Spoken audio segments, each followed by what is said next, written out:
بسم اللہ الرحمن الرحیم۔ السلام علیکم۔ آپ اختر صدیقی نیوز دیکھ رہے ہیں۔ 9 مئی کو گزرے ایک وقت ہو چکا اور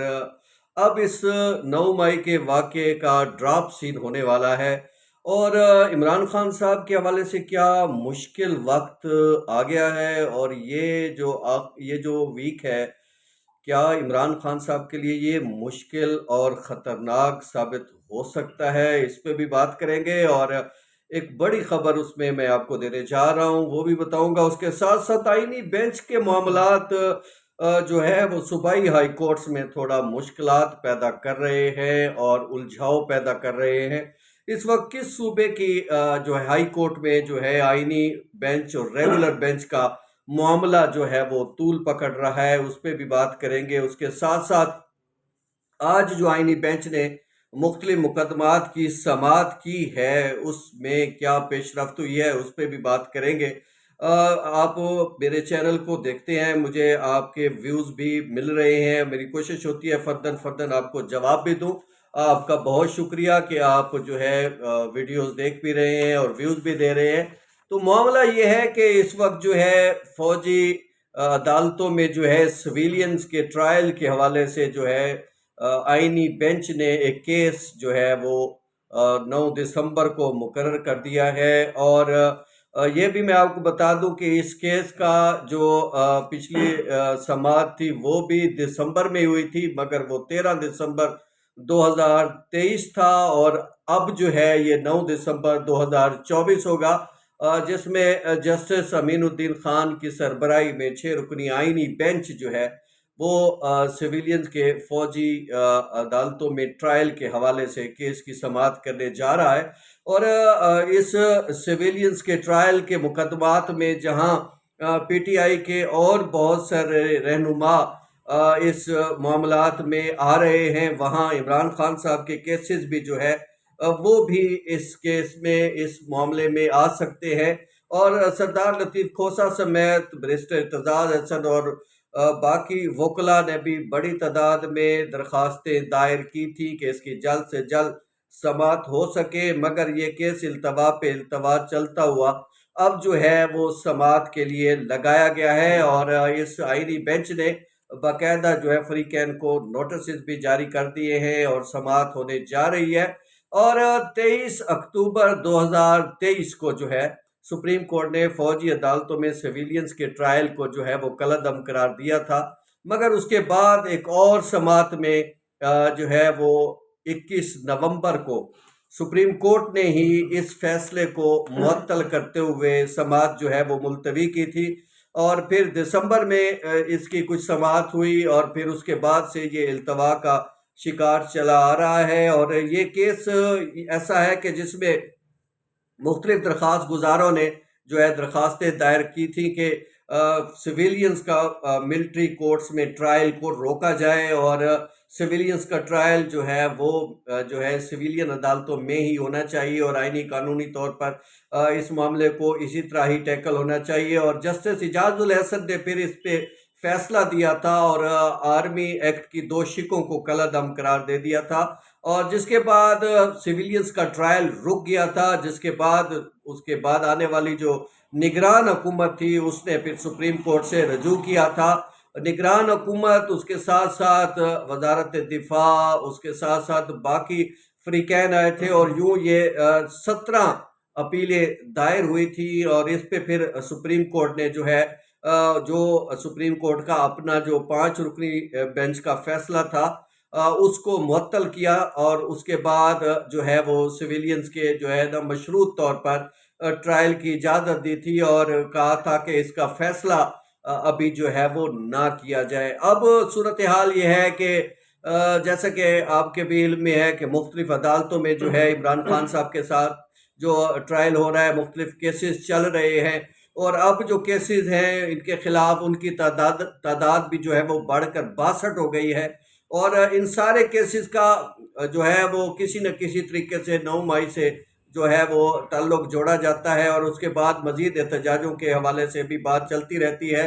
تو یہ بڑا ہی امپارٹنٹ کیس ہے، اور 9 دسمبر کو جو ہے یہ اسی رواں ہفتے میں اس کی سماعت جو ہے وہ آئینی بینچ کرے گا۔ آئینی بینچ اس حوالے سے کیا اقدامات کر سکتا ہے، کیا احکامات جاری کر سکتا ہے۔ پچھلی ایک سماعت میں جو ہے ایک اور کیس میں سماعت کرتے ہوئے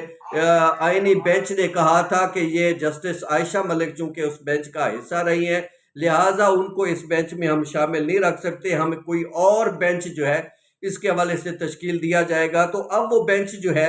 وہ تشکیل دے دیا گیا ہے، اور جس میں اب یہ کیس جو ہے وہ سماعت کے لیے جو ہے وہ مقرر کیا جائے گا اور مقرر کر دیا گیا ہے، اور اب اس کی مزید جو ہے وہ 9 دسمبر کو سماعت ہوگی۔ اور اس حوالے سے جتنے بھی فریقین ہیں ان کو نوٹسز بھی جاری کر دیے گئے ہیں، اور زیادہ تر جو وکلا ہیں ان کی کوشش یہی ہے کہ سویلینز کا ٹرائل ملٹری کورٹ میں جانے سے روکا جائے۔ اور یہ سارا چونکہ معاملہ ہی 9 مئی کا ہے، اور آپ کو پتہ ہے، اور پی ٹی آئی کے بانی چیئرمین عمران خان اور باقی بڑے بڑے جتنے بھی رہنما ہیں ان ساروں کے خلاف جو کیس ہے وہ بھی 9 مئی کا ہی زیادہ اہم ترین ہے۔ اسی کے حوالے سے مختلف عدالتوں میں جو ہے وہ باقی کیسز بھی چل رہے ہیں، صورتحال جو بھی ہے وہ روزانہ کی بنیاد پر مختلف عدالتوں سے مختلف مقدمات کے حوالے سے بعض گشت آپ سنتے رہتے ہیں۔ اس کے علاوہ سویلینز کے ٹرائل جو ہے وہ ملٹری کورٹ میں بھی چل رہے ہیں، اس میں بھی جو ہے ڈیٹیل جو ہے وہ سپریم کورٹ میں پیش کی گئی تھی، تاہم سپریم کورٹ نے ابھی ان پہ فیصلہ دینے سے جو ہے روکا ہوا ہے۔ اب صورتحال 9 دسمبر کو کیا بنتی ہے اگر سویلینز کے حوالے سے ٹرائل ان کا ملٹری کورٹ میں سپریم کورٹ جو کا آئینی بینچ اسے جائز قرار دے دیتا ہے، آئینی اور قانونی قرار دے دیتا ہے، تو اس بات میں پھر کوئی اور شک باقی نہیں رہے گا، اور یہ بات یقینی ہو جائے گی کہ عمران خان صاحب کا کیس بھی پھر 9 مئی کے حوالے سے جو بھی جتنا بھی معاملات ہیں وہ بھی پھر ملٹری کورٹ ہی جو ہے اس کو ایڈریس کرے گی، اس کو سنے گی اور اس کی ہیئرنگ کرے گی اور اس کے حوالے سے فیصلہ دے گی۔ اس لیے یہ جو ہفتہ ہے اور یہ جو 9 دسمبر ہے وہ 9 مئی تھا، اور اب یہ 9 دسمبر فیصلے کی گھڑی بن سکتا ہے اور عمران خان صاحب کے لیے مشکلات کا باعث بن سکتا ہے۔ ایک آئینی ماہر نے جو ہے مجھے جو بات کرتے ہوئے بتایا ہے کہ جو اس وقت ملٹری کورٹ کا جو کیس ہے اور آئینی بینچ کی جو تشکیل ہے اس کا مقصد بھی سب سے بڑا یہی تھا کہ اس ملٹری کورٹ کے جو کیس کو سویلین کا ملٹری کورٹ میں ٹرائل کے حوالے سے جو معاملہ ہے اس کو کسی طرح ٹیکل کیا جائے، کیونکہ باقی جو عدلیہ ہے اس میں ججز کی رائے ڈیفرنٹ ہو رہی تھی تو معاملات کافی گھمبیر ہو رہے تھے، اور اس چیز کو جو ہے وہ سمجھنے کے لیے اور معاملے کو نمٹانے کے لیے چونکہ 9 مئی کا واقعہ جو ہے وہ ایک بڑا واقعہ قرار دیا جاتا ہے، تو اس لیے اس ٹرائل کے حوالے سے بھی بڑی چیزیں چل رہی تھی، تو اب یہ کیس جو ہے یہ 9 دسمبر والا یہ جو آئینی بینچ سننے جا رہا ہے اس میں بڑے فیصلے ہو سکتے ہیں۔ اس کے اثرات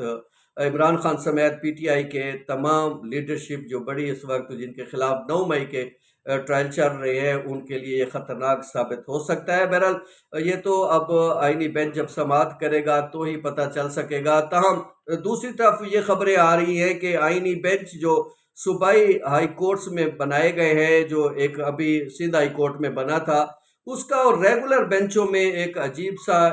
جو ہے تناؤ پیدا ہوا ہے، ایک عجیب سی کیفیت پیدا ہوئی ہے، اور جو ریگولر کیسز ہیں ان کو بھی آئینی بینچ کی طرف مقرر کرنے اور پھر آئینی بینچ میں سے کچھ کیسز جو ہے ریگولر بینچوں میں لے جانے کے معاملات بڑے چل رہے ہیں، اور چیف جسٹس